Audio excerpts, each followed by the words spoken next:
നിങ്ങളുടെ favourite shows ഇനി ഒരിക്കലും മിസ്സാവില്ല. ഇപ്പോൾ C5 കാണും നിങ്ങളുടെ ഫേവറേറ്റ് ഷോസ് തികച്ചും സൗജന്യമായി. എന്നെ തിരക്കി എന്റെ മുമ്പിൽ ഇങ്ങനെ വന്ന് നിൽക്കണമെങ്കിൽ ഞാൻ ആതിരയോട് പറഞ്ഞ കാര്യങ്ങളൊക്കെ സത്യമാണെന്ന് നിനക്ക് ബോധ്യമായിട്ടാവണം. എന്താ ശരിയല്ലേ?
അതാരാണെന്ന് നോക്കി മീരെ.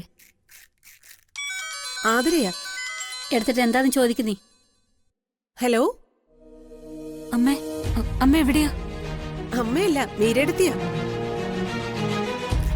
മീരെടുത്തി അമ്മയുടെ കയ്യിലൊന്ന് ഫോൺ കൊടുക്കാവോ? ആ, കൊടുക്കാം. അമ്മേ. ഹലോ മോളെ, അമ്മയാ, പറഞ്ഞു. അമ്മ സുഖായിരിക്കുന്നോ?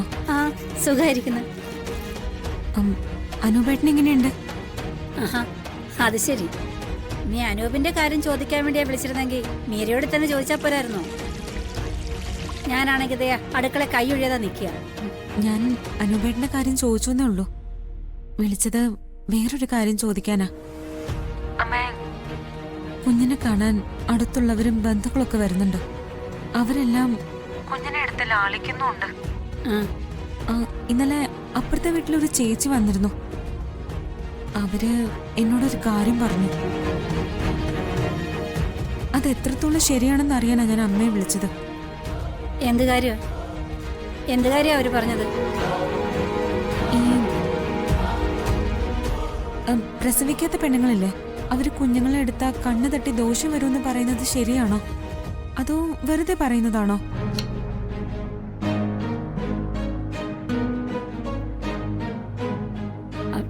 അത് അങ്ങനെയൊക്കെ പണ്ട് പറഞ്ഞ് ഞാൻ കേട്ടിട്ടുണ്ട്. പണ്ടൊക്കെ പ്രസവിച്ച പെമ്പിള്ളാരൊന്നും മക്കളില്ലാത്തവരുടെ കയ്യിലൊന്നും അവരുടെ കുഞ്ഞുങ്ങളെ കൊടുക്കത്തില്ലായിരുന്നു.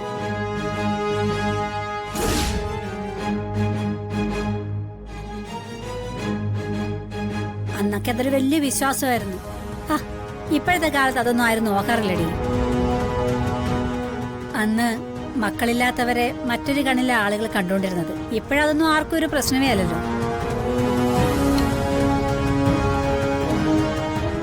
അതുപോലെ മക്കളില്ലാത്തവർക്കാ ശരിക്കും കുഞ്ഞുങ്ങളോട് കൂടുതൽ സ്നേഹം.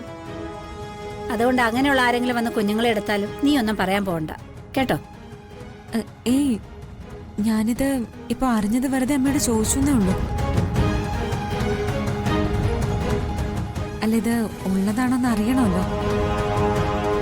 അമ്മയ്ക്കാവുമ്പോ ഇതൊക്കെ അറിയായിരിക്കുമല്ലോ, അതുകൊണ്ട് ഞാൻ വിളിച്ചെന്നേ ഉള്ളൂ. സന്ദീപ് എന്തി? കുഞ്ഞുമോള് സുഖായിരിക്കുന്നോടി? ഹലോ ഹലോ ആതിരെ, ഈ പെണ്ണ് വെച്ചിട്ട് പോയി.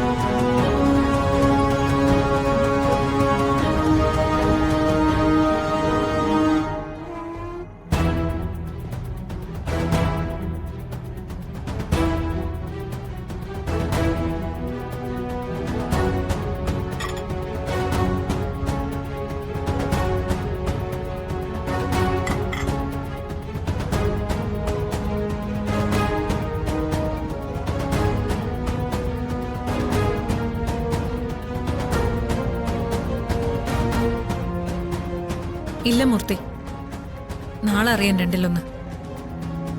നീ ഒന്ന് വേഗം നാട്ടിലേക്ക് വാ. നിന്റെ സഹായം അത്യാവശ്യമായിപ്പോ. ധനുഷും കൂടെ ഇല്ലാത്തോണ്ട് പല പ്ലാനുകളും മനസ്സിലുണ്ടെങ്കിലും അതൊന്നും ചെയ്യാൻ പറ്റുന്നില്ല. ശരി, ഞാൻ നാളെ വിളിക്കാം. Good night.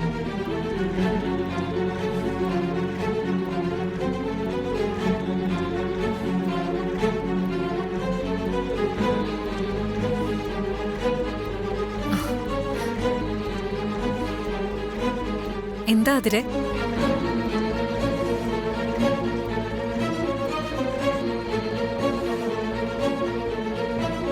എന്നെ തിരക്കി എന്റെ മുമ്പിൽ ഇങ്ങനെ വന്ന് നിൽക്കണമെങ്കിൽ ഞാൻ ആതിരയോട് പറഞ്ഞ കാര്യങ്ങളൊക്കെ സത്യമാണെന്ന് നിനക്ക് ബോധ്യമായിട്ടാവണം. എന്താ, ശരിയല്ലേ?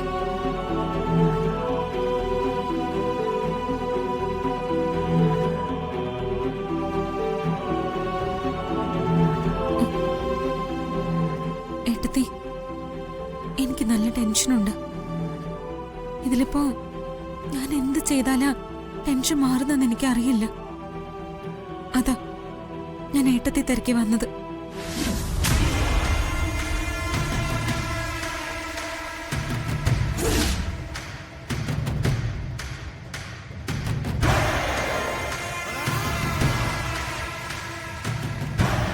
എന്റെ മനസ്സിലുള്ള കാര്യങ്ങൾ ആരോടും എനിക്ക് പറയാൻ പറ്റുന്നില്ല. സന്ദീപിനോട് പോലും. എന്തൊക്കെ പറഞ്ഞാലും അർച്ചന ചേച്ചിന്റെ കൂടെപ്പിറപ്പാ. പക്ഷെ അതിനേക്കാളൊക്കെ വലുത് ഇപ്പൊ എനിക്കെന്റെ കുഞ്ഞ്. ഓരോ ദിവസം കഴിയുന്തോറും അവൾ എന്നിൽ നിന്ന് അകന്നു തുടങ്ങിയിട്ടുണ്ട്. ഇങ്ങനെ പോയാ ഞാൻ പിന്നെ എന്റെ കുഞ്ഞിനെ ആരും ഇല്ലാതായി തീരും. അച്ചു ചേച്ചി ഇല്ലാതെ അവക്ക് ജീവിക്കാൻ വയ്യാതെ വരും. ഏട്ടത്തി, ഞാൻ എന്താ ചെയ്യേണ്ടത്? ആലോചിക്കും തോറും എനിക്ക് സമാധാനം പോകുന്നതല്ലാതെ ഒരു തരത്തിലും സമാധാനം കണ്ടെത്താൻ കഴിയുന്നില്ല. നീ അതിനിങ്ങനെ ടെൻഷൻ ആവേണ്ട കാര്യമൊന്നുമില്ല അതിരെ. നിന്റെ കുഞ്ഞല്ലേ, നീ നൊന്ത് പ്രസവിച്ച നിന്റെ കുഞ്ഞ്. ഇപ്പൊ അർച്ചന ഇങ്ങനെയൊക്കെ കാണിക്കുന്നു വെച്ച് നിനക്ക് മിണ്ടാതിരിക്കാൻ പറ്റുമോ? ഇനി നീ പ്രതികരിച്ചില്ലെങ്കിലേ നിന്റെ കാര്യം പോക്കാ.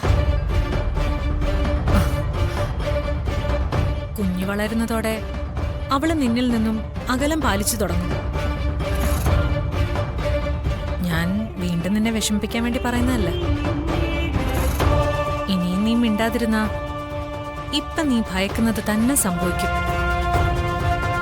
അതുകൊണ്ട് പറയാനുള്ള കാര്യങ്ങൾ മുഖത്ത് നോക്കി തന്നെ പറയാ. അത് നിനക്ക് ബുദ്ധിമുട്ടുള്ള കാര്യമാണെന്ന് എനിക്കറിയാം.